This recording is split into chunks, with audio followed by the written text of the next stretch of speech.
प्यारे बच्चों, आज 21/5/2020 कक्षा 10 गणित में आपका पुनः स्वागत है। प्रश्नावली है 3.5। प्रश्नावली कौन सा है? 3.5। और चौथा सवाल चल रहा था, उसी का एक लास्ट पार्ट है, 5वां पार्ट। प्रश्न सुनिए। एक आयत का क्षेत्रफल 9 वर्ग इकाई कम हो जाता है यदि उसकी लंबाई 5 इकाई कम कर दें और चौड़ाई 3 इकाई बढ़ा दें। यदि हम लंबाई को 3 इकाई और चौड़ाई को 2 इकाई बढ़ा दें तो क्षेत्रफल 67 वर्ग इकाई बढ़ जाता है। तो आयत की विमाई ज्ञात कीजिए। विमाई का मतलब लंबाई और चौड़ाई। सबसे पहले मानेंगे कि मान लिया आयत की लंबाई x इकाई, अब चूँकि इकाई कहा तो इकाई लिख रहे हैं, और चौड़ाई जो हो गई y इकाई। लंबाई और चौड़ाई मान लिया लंबाई x इकाई और चौड़ाई y इकाई। तो अब प्रश्नानुसार आयत का क्षेत्रफल क्या होगा? आयत का क्षेत्रफल आप जानते हैं, लंबाई गुणे चौड़ाई, ये सूत्र होता है आपका आयत का क्षेत्रफल का। तो लंबाई कितना है? x और चौड़ाई कितना है? y। तो हम इसे लिख सकते हैं x गुणे y बराबर xy। और चूँकि अब क्षेत्रफल हो गया तो वर्ग इकाई कह सकते हैं। ध्यान रखिए, क्षेत्रफल जो आएगा वो वर्ग लिखेगा, लंबाई चौड़ाई केवल इकाई रहेगी। ये हो गया। अब दो प्रश्न मिला है प्रश्नानुसार। तो कहता है लंबाई 5 इकाई कम हो जाती तो क्या होगा? आयत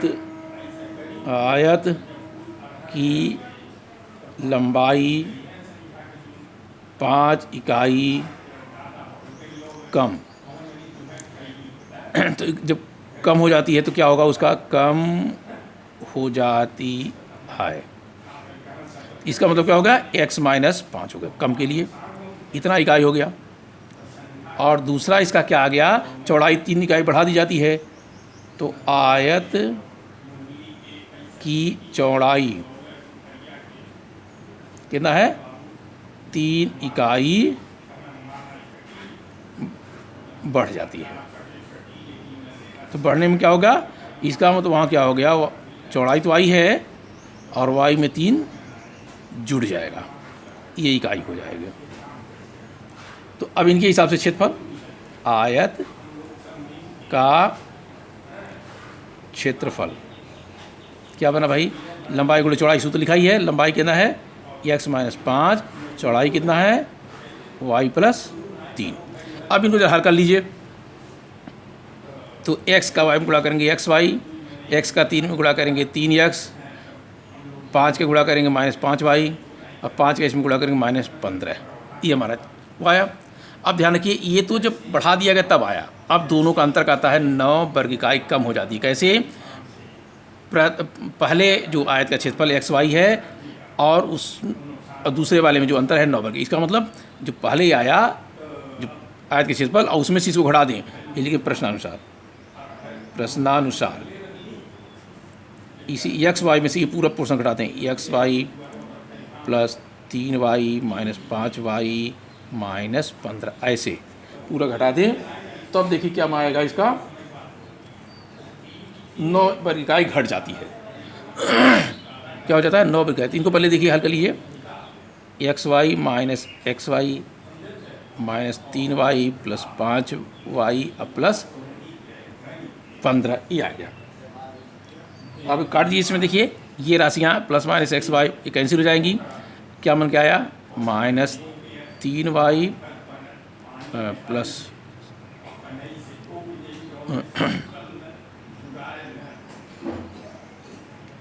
ये 3x है, -3x + 5y + 15, ये आया कैंसिल करने पे। और इनका जो डिफरेंस आ रहा है वो कमी कितनी आ रही है? 9 वर्ग इकाई की। अब इनका जरा हल कर दिए तो हल कर देंगे, क्या मिलेगा? ये आकर के इसको यहाँ लाइए, 3x -5y और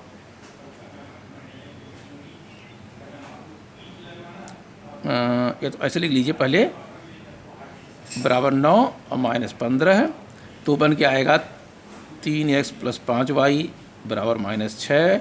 इनको जाए या करके लिख दें, क्या हो जाएगा, पॉजिटिव कर दे तो 3x - 5y बराबर 6। ये हमारा समीकरण नंबर 1 बन गया। अब अगला कंडीशन जो दिया रहा, कहता है लंबाई 3 इकाई और चौड़ाई 2 इकाई बढ़ा दें। तो प्रश्नानुसार ये हो जाएगा, द्वितीय शर्त कर सकते हैं, द्वितीय शर्त। तो पहले लिख लीजिए, लंबाई में 3 इकाई बढ़ाएं तो आयत की लंबाई ये क्या हो जाएगा, बढ़ जाएगा। x में 3 जोड़ देंगे, ठीक है ना। तो x में 3 अच्छा चलिए 3 इकाई बढ़ जाती है, ऐसा लिख दिए, बढ़ जाती है तो क्या होगा, x + 3 इकाई, ठीक है ना। और आयत की चौड़ाई 2 इकाई, 2 इकाई बढ़ जाती है। तो बढ़ जाती है मतलब क्या होगा, y + 2 बढ़ के इतना आ गया। अब कहता है जो क्षेत्रफल बनेगा वो होगा 67 इकाई ज़्यादा। अब आयत का क्षेत्रफल भी लिखें, आयत का क्षेत्रफल क्या मतलब हुआ, ये लंबाई है और यह चौड़ाई। ये पहले क्षेत्रफल से क्या हो जाएगा, 67 वर्ग इकाई बढ़ जाएगा। पहले इनको हल कर लीजिए। तो xy आया आपका, इसका गुणा करेंगे 2x आया, 3 गुणा करेंगे 3y आया और 3 दूनी 6 आया। ये तो गुणा करने पर आया। अब देखिए इसी में इस जो शर्त दिखा है, शर्तानुसार, ठीक है, इसी में से हम क्या करें, पहला जो हमारा क्षेत्रफल xy है वही घटा दें, क्योंकि ये बढ़ा वाला क्षेत्रफल है, पहले क्षेत्रफल से घटाएंगे, पहले क्षेत्रफल को से घटा देंगे तो कितना आएगा, 67 वर्ग। ये कंडीशन है। तो ये xy माइनस पॉजिटिव कैंसिल हो जाएगा। अब ये आएगा 2x + 3y, या 67 पहले लिखा है, 6 को आप भेज दीजिए, 2x + 3y बराबर 61। ये समीकरण नंबर हमारे 2 आ गए। अब ये कंडीशन यदि बन गया तो हमें सवाल लगाने में कठिन है। लेकिन ध्यान रखिए, ये जो अभी जितने भी प्रश्न बताए हैं वो 6 नंबर के प्रश्न में हैं, तो कठिन तो होगा ही होगा भाई, लंबा होगा ही होगा। तो ये हमारे पास पहला और दूसरा समीकरण आ गया। इनको हल करने ना, देखिए कहीं है कोई का गुणांक बराबर नहीं है, तो किसी भी समीकरण को हम बनाने के लिए हमें दोनों समीकरण में इसमें क्या करना पड़ेगा, गुणा करना पड़ेगा, तभी गुणांक बराबर होगा। तब सीधे लिख दें, समीकरण एक देखिए 3x है, यहाँ 5y है, ऋणात्मक 6 है, यहाँ 2x है, 3y है और 61 है। तो हम क्या करें, यदि समीकरण 1 में 2 से गुणा करें तो समीकरण 2 में 3 से गुणा करेंगे तो x वाला पूरा होगा। लिख देते हैं, कम से कम गुणा करना पड़े, समीकरण 1 में 2 से तथा समीकरण 2 में 3 से गुणा करने पर, गुणा करेंगे फिर देखें हल करेंगे, ठीक है ना। तो समीकरण थोड़ा इधर से करके लिखते हैं। समीकरण में 2 से गुणा करना है तो 2 × 3 = 6x और 2 × 5 = 10y और 2 × 6 = 12। समीकरण नंबर 3 का लाएगा।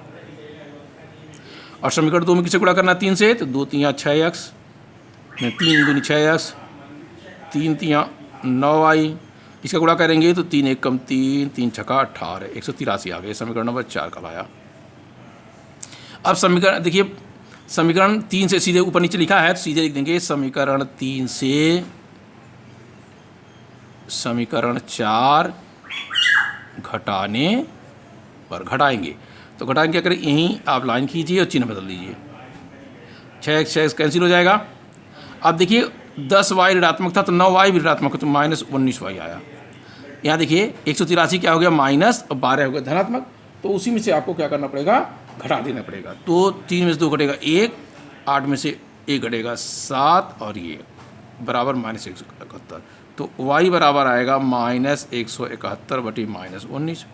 दोनों पास निगेटिव है तो अपने आप क्या हो जाएंगे, पॉजिटिव। नहीं, समान चिन्हों का भागफल धनात्मक होता है। तो 19 9 171, y का मान आपका कितना निकला 9।